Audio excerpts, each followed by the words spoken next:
چلے اسی تنخواہ میں سے جب بندہ بڑے بیٹے کی شادی کر کے بہو بیاہ کے لے آئے تو پھر بھی کام چلتا ہے، اور جب اس بیٹے کو اللہ بچے عطا کر دے تو اسی گھر میں، اسی آنگن میں، اسی چھت کے نیچے کام چلتا ہے۔ تو پھر تو مان جانا کہ چلانے والا تو نہیں، چلانے والا کوئی اور ہے۔ پھر تو مان جا کے چلانے والا کوئی تو اس وقت جب تنخواہ تیری لگی تھی تو کہتا تھا ابا ابھی میری شادی نہ کر، میں بیوی کو کیسے کھلاؤں گا؟ تو وہی شخص ہے جس کی چھت کے نیچے پھر 1.5 درجن پوتے بھی پل رہے اور گزارا ان کا بھی ہو رہا ہے۔ تو رزق کا ذمہ کس کا ہے؟ اللہ کا ذمہ۔ اب ہمیں پتہ ہے پہلی بات تو پریشانی اس لیے اتار دینی چاہیے کہ ذمہ ہمارا ہے ہی نہیں۔ اب دوسری بات یہ کہ ذمہ داری کس کی ہے؟ اللہ حکیم بھی ہے اور علیم بھی ہے، حکیم بھی ہے اور جانتا بھی ہے اور اسے پتا بھی ہے کہ دینا کس طرح ہے۔ اب ہم پتہ کیا کہتے ہیں وہ جو بندہ پجاروں میں بیٹھا ہے وہاں اسے نہیں بیٹھنا چاہیے تھا، اور میرا حق تھا۔ تجھے زیادہ پتا ہے کہ اللہ کو؟ بول کے بتانا کس کو پتا زیادہ ہے؟ کیوں جی؟ تو آپ اصل ٹینشن پتہ کب لگتی ہے؟ جب بندے کہتے ہیں نہیں وہ پجاروں میری تھی، میرا حق تھا۔ وہ جب گزرتی ہے نا پاس سے مہران کے تو مہران والا ٹینشن بڑی لیتا ہے، حالانکہ اللہ کو زیادہ پتا ہے کہ وہ حق۔ ایک بات اپنے ذہن میں یاد رکھ لے، رٹ لے کہ جو میرے لیے بہتر تھا میرے رب نے مجھے دے دیا، اور بات ختم ہو گئی۔ بس وصل اچھا ہے نہ فراق اچھا ہے، یار جس حال میں رکھے وہی حال اچھا ہے۔ بس جو میرے حق میں بہتر تھا میرے رب نے مجھے، مسئلہ یہ ہے کہ تو اس پہ راضی ہونے کو تیار نہیں۔ حضرت علی کرم اللہ تعالیٰ وجہ الکریم نے میرے نبی پاک کی ایک حدیث بیان کی ہے، اور جناب علی جب یہ حدیث بیان کیا کرتے تھے تو حضرت مجاہد فرماتے ہیں یوں لگتا تھا کہ جیسے حضرت علی ہمیں ہر پریشانی سے نکال رہے ہیں۔ مولا علی شیر خدا رضی اللہ تعالیٰ عنہ فرماتے ہیں کہ مجھے میرے نبی پاک صلی اللہ علیہ وسلم نے ایک طریقہ دیا تھا ٹینشن فری ہونے کا۔ آپ فرماتے ہیں مجھے تو بڑا راس آیا ہے، تم بھی اگر کر لو گے تو تمہیں بھی فائدہ دے گا۔ کہا وہ کیا؟ حضرت علی کہنے لگے محبوب علیہ السلام نے فرمایا تھا لوگوں تم اللہ کے دیے ہوئے تھوڑے رزق پہ راضی ہو جاؤ، وہ تمہاری تھوڑی عبادت سے تم سے راضی ہو جایا کرے گا۔ بس تم 2 نفل بھی پڑھو گے تو اللہ راضی ہو جائے گا، تم 1 رکوع بھی سویرے اٹھ کے پڑھو گے تو وہ راضی ہو جائے گا، وہ تمہارے 313 درود شریف سے راضی ہو جائے گا، تم اس کے دیے ہوئے تھوڑے رزق سے راضی ہو جاؤ۔ ٹینشن اس لیے ہوتی ہے کہ ہم راضی نہیں جو اس نے ہمیں دیا ہے۔ وہ حل میں مزید کی جو دوڑ ہے نا، حل میں مزید کی، بے قدرہ کچھ قدر نہ جاتی، کیتی خوب تسلی ہو، دنیا دار پجاری زردے، کتیاں دے گل ٹلی ہو، بک بک روشن اکھیاں تکیو ویک حویلی کلی ہو، تے کوچ نصیر اساں جد کیتی پہ جانی تھر تھلی ہو۔ تو یاد رکھیں یہ جو ہے نا مصیبت کے مال آ کیوں نہیں رہا، وہ سامنے والا پلاٹ میرے گھر کے سامنے ہے گھر کے سامنے، پر رجسٹری میرے نام کیوں نہیں؟ یہ مصیبت سانس نہیں لینے دیتی۔ موٹر سائیکل کھڑی کرتا ہے نا جب آ کے دکان سے روٹی کھانے آتا ہے، دفتر سے گھر آتا ہے، کاروبار سے آتا ہے، تو جہاں موٹر سائیکل کھڑی کرتا ہے وہ ٹینشن بڑی ہے کہ کبھی میری ہو جائے نا یہ والی جگہ تو میں یہاں بھی بورڈ لگاؤں اپنے نام۔ کس نے مالی پریشانی پیدا کی؟ تو جس حال میں ہے، کیونکہ تو نے اپنا یہ حال خود نہیں بنایا، جس نے بنایا ہے وہ بڑا بہتر جانتا تھا کہ تو اسی حال میں اسے اچھا لگتا ہے۔ تو اسے اسی حال میں، ایک بزرگ تھے تو ان کی طبیعت بڑی علیل ہو گئی، بیمار ہو گئے، تو اللہ نے آزمائش دی تو کیڑے پڑ گئے وجود میں۔ ایک کیڑا یہاں سے کھا رہا تھا، اللہ والے بڑے راضی رہتے ہیں اس کی رضا پہ، تو کیڑا یہاں کھا رہا تھا تو نیچے گر گیا، تو بابا جی نے اٹھا کے پھر وہاں رکھ لیا، کہنے لگے جب اس نے تیری ڈیوٹی مجھے کھانے کی لگائی ہے تو میں اس بات پہ راضی ہوں، تو نیچے کیوں گرتا ہے؟ بٹ ٹھیک ہے کھا، جب اس نے تجھے ڈیوٹی جو تیری لگائی۔ سالبہ بن عبد الرحمن ایک صحابی تھے، سالبہ غالباً نبی پاک صلی اللہ علیہ وسلم کی خدمت میں آئے، کہنے لگے یا رسول اللہ صلی اللہ علیہ وسلم غربت بڑی ہے، میرے لیے دعا کریں اللہ زیادہ مال دے۔ تو محبوب صلی اللہ علیہ وسلم نے فرمایا تو جس حال میں اچھا ہے وہ تیرے لیے بہتر ہے، اس میں تو ہے وہی حال تیرے لیے۔ مشکل ہے نا یہ جواب سننا، کہتے پیر صاحب فلان جگہ سے تویز آیا وہاں تو وارے نے آرے ہو گئے، تو آپ کے ہاں، تو میں کہتا ہوں یہ تویز دینے والا اگر تویز دے کے امیر بناتا ہے تو پہلے خود کیوں نہیں بنتا؟ یہ خود تو 150 کا تویز بیچ رہا ہے، اپنی بیچارے کی حالت یہ ہے۔ اگر اتنا ہی تویز اس کا چلتا ہوتا تو پہلے 5 جو پجاروں اس کے دروازے پہ کھڑی ہو۔ عجیب چکر ہے اور عجیب جگہ لوگ الجھ گئے، سمجھتے ہی نہیں بات کو۔ یا رسول اللہ صلی اللہ علیہ وسلم دعا کر دے تو محبوب نے کیا فرمایا؟ فرمایا تو جس حال میں ہے نا وہ حال تیرے لیے بہتر ہے، اسی میں رہ۔ کہ نہیں حضور دعا کرے۔ فرمایا سال بعد تو باز آ جا۔ حضور دعا کرے۔ فرمایا تو باز آ جا۔ 2-3 دفعہ کا ضد کی، محبوب نے فرمایا جا پھر اللہ تجھے زیادہ پیسے دے گا۔ چند بکریاں خریدی، اتنی برکت ہوئی کہ بکریوں کے ریوڑ بن گئے۔ پھر کچھ بکریاں بیچ کے گائے خرید لی، ان کے بھی ریوڑ ہو گئے۔ پھر کچھ اونٹنیاں لے لی، ریوڑ ہی ریوڑ۔ پہلے 5 وقت مسجد میں آتے تھے، اب فجر اور عشاء رہ گئی۔ پھر مال زیادہ ہوا تو مدینے شہر میں کوئی جگہ ہی نہیں، مدینے سے باہر حویلی خریدی، پھر جمعہ ہی رہ گیا۔ جمعے کے جمعے آتے، زکوٰۃ کا حکم آیا۔ میرے نبی کریم علیہ السلام نے حضرت ابو ہریرہ کو بھیجا، فرمایا جا اسے کہہ تیری زکوٰۃ بنتی ہے 2.5%۔ 10 کروڑ روپیہ ہو تو کتنی زکوٰۃ بنتی؟ بھئی 1 کروڑ کی 2.5 لاکھ ہوئی نا، تو 10 کروڑ کی کتنی ہوئی؟ تو بڑی مصیبت ہے جب بینک سے میسج آتا ہے نا کہ 25 لاکھ نکل گیا تیرے اکاؤنٹ سے، بہت بڑی مصیبت، بڑی ٹینشن ہوتی ہے۔ ایک صاحب میرے پاس آئے، ان کی زمین اچانک مہنگی ہو گئی، اچانک پہلے کچھ 15-16 لاکھ کی ایکڑ زمین تھی، پھر وہ کروڑ کی ہو گئی۔ تو میرے پاس آئے، کہنے لگے وہ 10 کروڑ روپے بنتے ہیں تو زکوٰۃ، تو میں نے کہا آپ نے کیا کیا؟ زری زمین پہ عشر آتا ہے، اس پہ زکوٰۃ نہیں آتی، تو آپ نے کیا کیا؟ کہنے لگے وہ کچھ سوسائٹی کے رول کے مطابق میں نے فائلیں وغیرہ لے لی ہیں، اب میں نا کبھی موقع آئے گا تو ان کو بیچوں گا۔ تو میں نے کہا اب تو آپ کا یہ مال ہو گیا بزنس کا، تو اب تو اس پہ زکوٰۃ آئے گی۔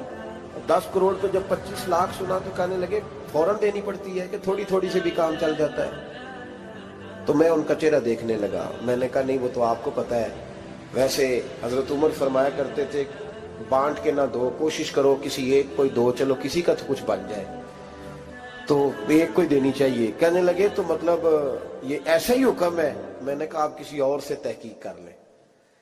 اب یہ بھائی لیتے وقت نہیں تجھے ٹینشن ہوئی کہ 15 لاکھ کا کروڑ ہو گیا، تو اس وقت کبھی تو نے کہا کہ یا اللہ، تو یہ کیسی سوچ ہے مسلمان؟ کس طرح کا اس کا؟ ہمارے ہاں جب کسی آدمی پہ حالات خراب ہوتے ہیں نا تو سب سے پہلے وہ اس طرح کرتا ہے کہ جو میں کہیں اللہ کے رستے میں دیتا ہوں پہلے اسے بند کرو۔ جس رستے تجھے آ رہا تھا پہلے تو نے وہ رستہ بلاک کیا۔ حضرت اسماء بنت ابی بکر صدیق کہتی ہیں میں حضور کو مسجد کے لیے، ادارے کے لیے، صحابہ صفحہ کے لیے کچھ دے رہی تھی، تو میں نے گننا شروع کیا تو حضور مسکرانے لگے۔ حضور مسکراتے کیوں ہیں؟ تو فرماتے لگی، محبوب فرمانے لگے اسماء اللہ کے رستے میں گن گن کے نہ دیا کر، ورنہ وہ بھی تجھے گن گن کے دے گا، تو اس کے رستے میں بے حساب دے، وہ بھی تجھے بے حساب ہی عطا فرمائے۔ لیکن پہلے یہ والا پہلے دروازہ بند کرو، یہاں سے پیسے ختم ہو رہے ہیں، تو اس طرح کرنا بھائی۔ اس دفعہ سوٹ ذرا گرمیوں والے نہ خرید، لیکن جو تو اللہ کے رستے میں دے رہا ہے اسے دیتا رہے۔ لیکن ہم اپنا نقصان کرتے ہیں، زیادتی کرتے ہیں اپنے ساتھ۔ میں نے آپ کو پہلے بھی بتایا تھا پیار کی بولی ہے، پھر بولتا ہوں۔ ایک بڑے بڑے پیار والے دوست ہیں، ایک دفعہ مجھے کہنے لگے کہ آپ کئی دفعہ اعلان کرتے ہیں تو مجھے اچھا نہیں لگتا، اور آپ ادارہ بھی بہت زیادہ بننے والا ہے، بڑی چیزیں میں دیکھتا ہوں جو ہوں تو بڑا نظام اچھا ہو جائے، آپ دعا کریں اللہ مجھے پیسے دے تو میں بڑے سارے خرچ کروں گا اس کے راستے میں۔ تو میں نے کہا یا اللہ اسے 10 کروڑ دے، یہ 9.5 کروڑ تیرے راستے میں دے دے گا۔ تو چپ کر گیا، جس طرح آپ نہیں کر گئے سارے، چپ کر گیا وہ بھی۔ اس نے کہا جی نہیں جی انشاءاللہ کریں گے۔ تو میں کیا پلیا جی دے دعا پہ ہوں دیا، ابھی تو وہ آئیں گے تو تب دیکھی جائے گی، تو یہیں اڑ گیا ہے۔ یعنی 9.5 کروڑ اللہ کے رستے میں خرچ کرنے کی دعا پہ بھی آمین کوئی نہیں کہتا کہ چلو آمین ہی کہہ دیں۔ تو میں کہا تینوں تے 50 لاکھ بچتا سی پیا، لیکن تو اس سودے پہ تیار ہے۔ جب یہ سوچ ہوتی ہے، یہ غلط سوچ ہے، یہ بات تو اگر تو مسکرانے والی، لیکن یہ سوچ صحیح نہیں۔ حضرت عثمان غنی رضی اللہ تعالیٰ عنہ کہتے ہیں جس وقت نبی پاک صلی اللہ علیہ وسلم نے اعلان کیا نا جنگ کے موقع پر کہ 800 سپاہیوں کا خرچہ چاہیے، کہتے ہیں میرے پاس 600 کا تھا۔ یہاں ایک روایت میں حضور نے 1000 کا اعلان کیا تو میرے پاس 800 کا تھا۔ جب 2-3 دفعہ نبی پاک نے اعلان کیا تو کہتے ہیں میں نے کھڑے ہو کے کہا یا رسول اللہ پورا 800 میری طرف سے۔ کہتے میں نے 200 سپاہی کا خرچہ ادھار اٹھایا لیکن پورے 2 مہینے نہیں گزرے تھے، رب کریم نے مجھے کئی گنا کر کے پیسے واپس عطا فرما دیے۔ پر بات تو یہ ہے کہ تیری وہاں لو لگی ہو، تو تجارت کرتا ہے ان لوگوں کے ساتھ جو کیا دے سکتے۔ تو سالبہ کے پاس حضور نے پیغام بھیجا، پہلے تو کہا تیرے لیے بہتر نہیں مال، جب اصرار کیا تو بڑی برکت ہو گئی، بڑا آیا تو فرمایا زکوٰۃ دے، 2.5 زکوٰۃ ہے۔ اب جب سوچا کہ 5 اونٹوں پہ ایک بکری جائے گی اور بڑا سارا مجھے دینا پڑے گا، اب جب غور کیا تو یہ تو نہ کہا کہ میں نہیں دیتا۔ حضرت ابو ہریرہ سے کہنے لگے نبی کریم علیہ السلام کی خدمت میں عرض کرنا کہ میں خود آؤں گا۔ حضرت ابو ہریرہ نے آ کے عرض کی یا رسول اللہ صلی اللہ تعالی علیہ وسلم، حضور وہ کہتے تھے میں خود آؤں گا، تو کہتے ہیں محبوب نے ٹھنڈی سانس لی، فرمایا اسے کہا تھا کہ تیرے لیے مال بہتر نہیں، اب ہلاک ہو گیا ہے، ہائے افسوس ہلاک ہو گیا۔ ان کو بھی تھوڑی دیر کے بعد احساس ہوا کہ یہ میں نے کیا کیا، نبی پاک کو ہی کہہ دیا نہیں ہے، حضور کو کہہ دیا بعد میں آؤں گا۔ اب دوڑے آئے، عرض کی حضور میں سارا کچھ لے کے آئے ہوں، قبول کر لیں۔ محبوب نے فرمایا گویا بلال حبشی کی خشک کھجور بھی قبول ہے، اور صہیب رومی ایک اٹی بان کی لائے تو وہ بھی قبول ہے، اور عمار بن یاسر اور مصعب بن عمیر اگر 2 دینار دے جائیں اور کوئی پرانا جوڑا کسی سپاہی کے لیے چھوڑ جائے تو وہ بھی قبول ہے، لیکن تو اپنا لاکھوں لے کے چلا جا، تیرا کوئی نہیں قبول، معاف کر دیں۔ فرمایا جا معاف کیا، پر پیسے لے کے نہ آنا۔ اگلے سال پھر آئے، بندے ہوئے ہاتھ ہیں، محبوبہ میں دولت کا کیا کروں گا، آگ لگانی ہے، قبول کر لیں۔ فرمایا تو لے جا، تیرا نہیں قبول، گرا جو ان کی نگاہ سے وہ سنبھل نہیں سکتا۔ حضور نے وصال ظاہری کیا تو جناب صدیق اکبر کے پاس آئے، لاکھوں کا مال، ابو بکر قبول کر لو، تو جناب صدیق اکبر کہنے لگے اس کا کر لو جس کا نبی نے نہیں کیا، چل جا کوئی نہیں چاہیے۔ حضرت عمر کے زمانے میں قحط پڑ گیا، بارشیں نہیں ہوتی، غلہ نہیں ملتا، حالات خراب ہے، مالی طور پہ بحران آ گیا، غربتیں، مجبوریاں، تکلیفیں، آ کے روئے، عمر میرا قبول کر لو، مجھے معافی تو مل گئی تھی نا۔ فرمایا معافی اپنی جگہ پہ، پر جس کا مصطفیٰ نے قبول نہیں کیا۔ بہت سارے لوگوں کو پتہ ہی نہیں کہ ان کا قبول ہی نہیں ہوا، اور وہ الجھے ہوئے، انہیں خبر ہی نہیں کہ اصل بات کیا ہے۔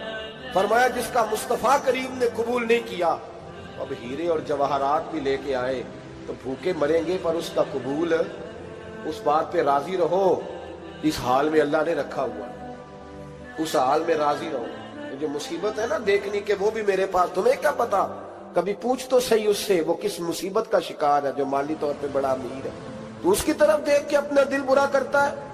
بس جس حال میں رب نے رکھا ہے اس حال میں رہ۔ حضرت عثمان غنی کے زمانے میں تو وہ وصال کر گئے، لیکن بھائی تو جس حال میں تیرا رب تجھے رکھتا ہے اس حال میں رہ، تیری مالی پریشانیاں ختم ہو جائیں گی۔ میں نے پہلے بھی شاید آپ کو ایک دفعہ کہا تھا، میں تعلیم سے فارغ ہوا تو میرے ایک استاد اور میرے کچھ دوست کہنے لگے افریقہ آ جائیں آپ، وہاں بہت بڑا ادارہ ہے، اس کو چلائیں، اس کو سنبھالیں۔ میری والدہ سے میں نے کہا، کچھ طبیعت ہوتی ہے نا انسان کی، میرا بھی دل لگ گیا۔ میری اماں پڑھی نہیں تھی لیکن اللہ نے دانائی بڑی عطا فرمائی تھی، حکمت بڑی تھی، سیانی بڑی تھی۔ تو میں نے کہا اماں جی وہ مجھے ساؤتھ افریقہ کی دعوت ہو رہی ہے تو آپ کیا کہتی ہیں؟ تو اٹھ کے میرے پاس آ گئی اور مجھے انہوں نے اپنے بازوؤں میں لے لیا، پھر میرا ماتھا چوما، کہنے لگی پتر میں تے وال بھی نہ پوٹ کے دیوا کسی نے، ہم نے دولت کا کیا کرنا، تو اللہ کا نام لے کے کہیں بیٹھ جا، رب کریم رون کے لگا دے گا، خیر ہو جائے۔ تو میرے بھائی یاد رکھیں ان چیزوں سے تھوڑا سا دیکھیں نا، قناعت کریں، جو اللہ نے دیا اس پہ راضی ہو جائیں، اللہ بڑا مہربان ہے، وہ آسانیاں کر دیا کرتا ہے۔ تو یاد رکھیں میرے رسول کریم علیہ السلام نے ایک تو ہمیں درس یہ دیا ہے کہ تو سمجھ جا، قرآن نے ہمیں بتایا ہے کہ روزی تیری ذمہ داری نہیں، روزی کس کی ذمہ داری ہے؟ اللہ کی۔ اور دوسری بات یہ کہ جو اللہ نے تمہیں دیا ہے اس پہ تو راضی ہو جا، تیری مالی پریشانیاں ختم ہو جائیں۔ اور پھر حضور صلی اللہ علیہ وسلم نے فرمایا مذہبی طور پر جب دیکھو تو آگے دیکھو، اور دنیاوی طور پر جب دیکھو تو پیچھے دیکھو، پریشانی ختم ہوگی۔